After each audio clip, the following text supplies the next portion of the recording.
Inner Peace, Better Health, where we tune into the wisdom within the built calm that lasts.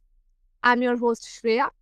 Today's guest is Donnie Summers, a transformational coach and intuitive guide who teaches emotional intelligence and regulation not as trains, but as tools for deep inner freedom. Donnie blends subconscious reprogramming techniques like NLP, EFT, and patchwork with grounded presence that helps people shift from chaos to clarity.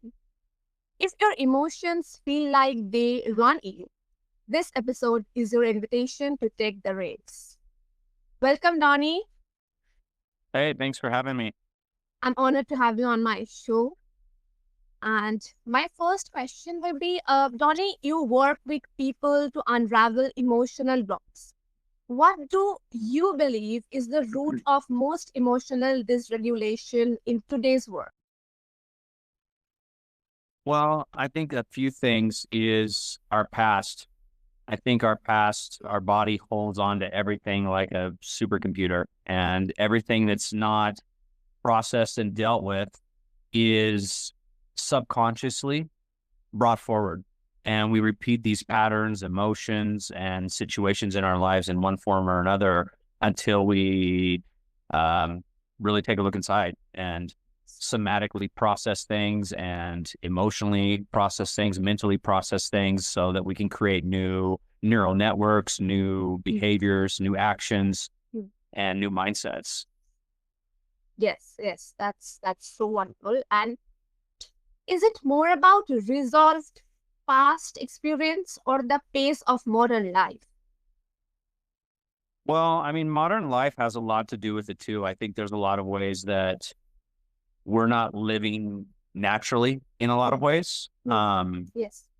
We're not really connected to nature the way we used to with technology and a lot of unnatural technologies that, you just wouldn't find in nature. So yeah, I think that also plays a role in the way we feel as well. And I think a lot of cultures have a lot of traditions have changed. I mean, like people, so there are some countries that keep their traditions, and there are people that pass those down and always have.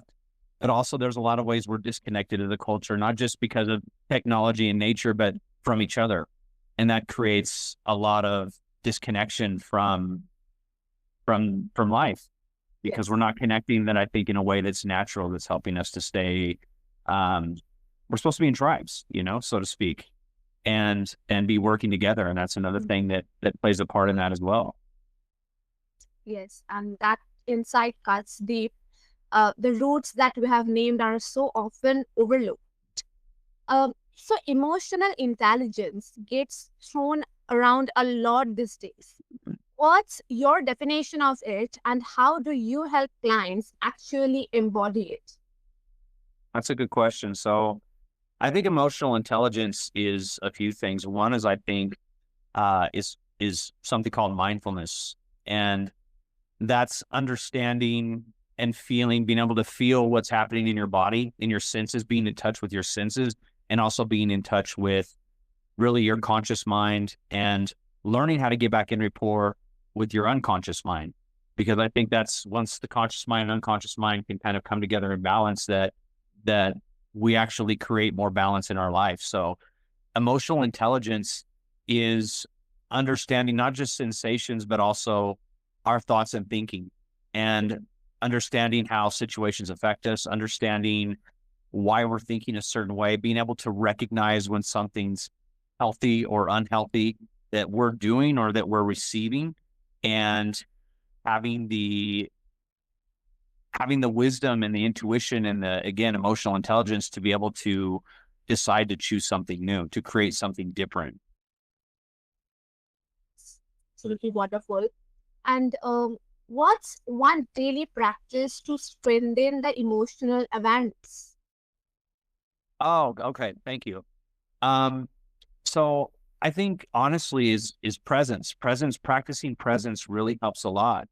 And so something really small that you can do, it's an exercise actually from cognitive behavioral therapy, and it's called STOP. And that's where you literally just stop what you're doing. You take a breath, you observe your thoughts, your emotions, and your sensations, and you proceed with a plan of action from there. It's just a really quick mindfulness exercise. And if people can practice this every day, where you're just noticing in your day for a moment what's happening. And so every morning, for example, when I get up, I do a mindfulness meditation and I sit and I notice what I'm feeling in my body. I notice what thoughts are there. And instead of letting those run wild, I give myself a time and space where I decide not to do anything about any of the thoughts I have, any of the sensations I have, other than just to sit with them and to notice what's going on. And after that's going on, then I can start labeling what's happening for myself. So if I'm having a thought that's like, I have to hurry, I need to get to this place, this person's going to be mad at me if I'm late, then I might be able to look and recognize, oh, I'm feeling anxiety, I'm feeling fear, something like that. And then I can reframe that into a way that's going to help me move forward in a positive way. So if I notice, oh, I feel that in my chest, that's when I can have compassion for myself and just notice, like, putting a hand on my chest and just taking a breath into that. And then with those thoughts, then deciding, okay, how can I move forward without deciding to be anxious, without deciding to carry fear with me? How can I move forward knowing that I have things to do, that I want to make sure they get done correctly, and move forward in a way that brings me balance versus makes me move faster, makes me feel more anxious and fearful. I think that's such a simple and powerful practice. And thank you for making the emotional awareness feel so accessible. Uh, Or- so, uh, you use tools like EFT and parts work. How do these subconscious methods support emotional regulation beyond the traditional talk therapy? So one thing that's great about parts work is that, for those who don't know about something like internal family systems, or there's a few different branches of parts work, but parts work is basically looking at our thoughts as almost like a committee that lives in our head, and looking at those as like, there's a judgmental part, a critical part, a judging part, an avoidant part. There's all these different parts inside of us. And it's learning how to communicate with those parts and learn to listen. So if I notice there's a part that comes up that says, oh, you always mess this up, you just can't get this right, see how everyone's always mad at you, whatever it is, then I can notice that's just one part. And I can start learning how to ask that part questions and to notice where I feel that part of my body, where that's being activated in my throat, my stomach, my chest, my head, my eyes, whatever it may be. And that brings back into mindfulness again of how to be with ourselves and create new relationships with a part of ourselves that's hurt, or that's protective, or this is where emotional intelligence comes in again, where we can start learning how to, instead of letting these parts run our life, then we're learning how to coexist with these parts, where maybe the part is driving the bus and we say, okay, I'm going to drive the bus as the self, as the higher self. I'm driving the bus, but this part is going to be on the bus with me. And it's going to have its opinions and thoughts and feelings. And it's really learning self-acceptance, that we're not trying to get rid of these parts of ourselves, that we're actually learning how to bring acceptance and love to these parts. And so parts work also combined with EFT, and EFT is something that we use to tap on acupressure points. And what this does is it helps release energy from our body, because each organ is associated with an emotion and different characteristics. And so so for example, the liver hold anger. And so there's a tapping point for the liver. So basically all EFT is it's being honest about what you're feeling, any negative emotions, negative thoughts that you have, and you're tapping on certain points of your body, and it helps release this energy. And then you tap in positive emotions, positive change, positive affirmations. That's a really simplified form, but combining these two together is phenomenal work, because people get amazing results with it. Yeah. I think that's really great and wonderful, that how you combine these things and how it helps people. So can you walk us through a moment when a client had a breakthrough using one of these tools? Yeah, definitely. Actually, I had a client who was having difficulties with a parent, And what we did was parts work. And so the parts work that we did was basically addressing what's called an exile in internal family systems. And an exile is basically a part that, and most of the time an inner child part at a certain age that feels like it's been exiled, abandoned, not good enough, pushed away in some way. And so it ends up hiding, and it becomes that insecure voice inside of us, that hurt voice, the abandoned or rejected voice. And basically what we did is we typically in front of an exile are protectors, parts that try to distract us or protect us from getting to that part. And once we got past the parts that protect, we actually got to that injured little girl inside and let that part express itself. And that woman got to reparent that inner child to bring it back into acceptance so that that part could be integrated back into the subconscious and conscious mind to have that shift so that she no longer felt trapped anymore.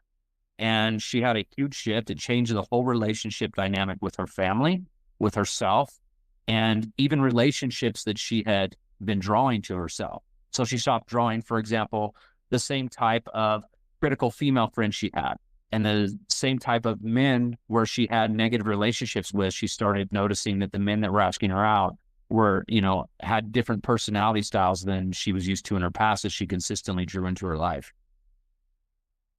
That is amazing, actually amazing. And from there, I have a question that you are known for reading subtle cues, that is energy, body language, unspoken emotion. What does that sensitivity reveal about someone's inner state that words might miss? Well, I mean, what that reveals, honestly, these things help me to see what's really going on under the surface, because a lot of times I find that when people come to me, they don't have the words for what they want to say. So they say things like, I don't know what I want. I'm just angry, or I'm just anxious all the time and I don't know why.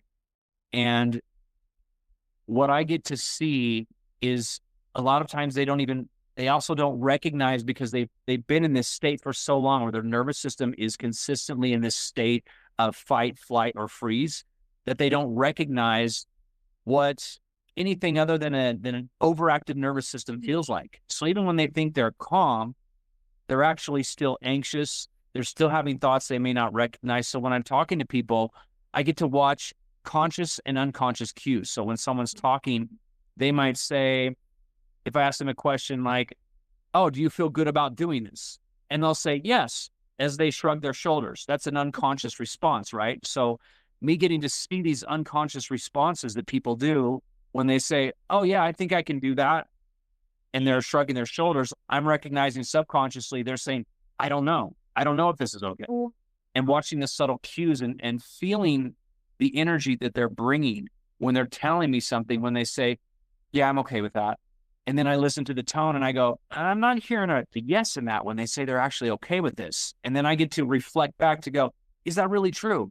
Is it really true you're feeling okay with that? Because in your tone, I'm not seeing that. And in your body language, when I ask you and you lean back away, that's you backing away from the situation, So these things help me read people, and it also helps me educate the clients that I'm working with, because when they start recognizing these patterns and these things they're doing in their speech, in their body language, in the things they're doing, that becomes a more mindful experience for them. When they notice someone's talking to them and they've learned that when they cross their legs, lean back and go like this and start to look away, that they're like, oh, there I am guarding myself again. Why am I guarding? Why do I feel guarded in this moment? And then they can start checking into their body and recognize, oh, I'm feeling anxious right now. Where normally that just would have been an unconscious action they did, cross their legs and arms and lean back and look the other way. When someone's talking to them or asks them a certain question, then they start to recognize, oh, I'm feeling this emotion and this sensation in my body. And that's where emotional intelligence comes in. That's where then they can start recognizing what's actually happening with them more often, so that they can make more conscious decisions in their lives and in their mindset. And suddenly I became a little cautious about my body language right now. And that's such a profound lens that what you notice beyond words often tell the real story. And thank you for sharing that sensitivity with such depth. Uh, so Of from course. your so from your experience, what shifts when someone truly starts regulating instead of reacting? And what's the ripple effect on their relationships or health and overall peace? I mean, honestly, that's a great question. And what happens when people start recognizing these patterns, when they start noticing somatically mindfulness, what's happening in their thinking, it changes everything in their life. It changes the way they take in information. It changes the way they want to give out information. It changes the situations that used to be toxic or unhealthy for them to where they actually crave to make better choices, to where they actually say, I can't do this anymore. I can't feel this way anymore, where the pain of holding on to something and doing the same behavior or accepting something from somebody else becomes more painful than it was to let go of that situation, whether it's negative relationships, jobs, friends, family, whatever it may be, the pain becomes worse. And at first it's kind of a difficult phase because it's like all of the you've built a foundation your whole life. There's all these pillars holding up these foundations. Mm. And once these pillars start to fall, there's no way to put that back together the same way. Once that shift starts happening, it just changes to the opposite spectrum where you say, I can't do this anymore. Even though I'm scared, even though this hurts, I have to change this behavior, change this person I allow close to me. It makes a person want to say, I need boundaries. I can't hold on to this pain anymore. And it makes somebody change and do more healthy things. And that's again where mindfulness and emotional intelligence become very strong in somebody's experience. So it changes everything. Literally everything in a person's life shifts and changes from this. Yeah, I think that regulation creates space for real connection and healing, especially. Uh, so from there, I have another question that what's that one final piece of wisdom for someone just beginning this emotional mastery journey? Oh gosh, that's a great question. Um, so I heard this put to me in a great way one time. It's allow yourself to be a white belt. And what I mean by that is if you go to take karate or martial arts, Mm. that if you go to the class and you see the black belt, the master who's really good at karate and he's doing all the special kicks and moves, and you say to yourself, oh, I want to be a black belt, but you're just a white belt. You've just started the path. So allow yourself to be a white belt instead of looking at like the black belt and saying, oh, I got to get there. Let it motivate you. That's fine. But allow yourself to be in the space you're at. Accept how you're feeling. Accept that you may not know all the ways yet and understand everything about yourself and others yet. So self-compassion, self-acceptance, self-love is such a great way to start. It's just a beginner. I mean, you wouldn't expect somebody who just started a job, if it was your first day at your job and your boss yelled at you and said, why are you so stupid? You can't do any of this stuff. You'd say, well, it's my first day. I don't know anything. And so the person has to do the same thing and just recognize that they're brand new at this. And so be patient and kind to yourself and allow yourself to be in the space exactly where you're at. And congratulations for even starting, because a lot of people don't even start something like that. That's wonderful and that's amazing. So, if the listeners want to connect with you, then what's the best way? So email is going to be the best way, and it's beyondlimitshealing@gmail.com. Again, that's beyondlimitshealing@gmail.com. Reach out to me with an email and we can connect and do a free discovery call to see if we align and match. Okay, sure. And I will make sure that to attach all the details and links below so that our listeners can find them easily. So, with that, we have come to the end of the show. And to our listeners, Donnie Summers shows us that emotional mastery isn't about controlling what we feel. It's about learning how to respond with wisdom, not reflex. So, if you are ready to move from reactivity to regulation, remember peace doesn't start when life gets easier, it starts when you get clearer. Thanks for joining us on Inner Peace Better Health. Until next time, stay centered, stay curious, and listen to Inner Peace Better.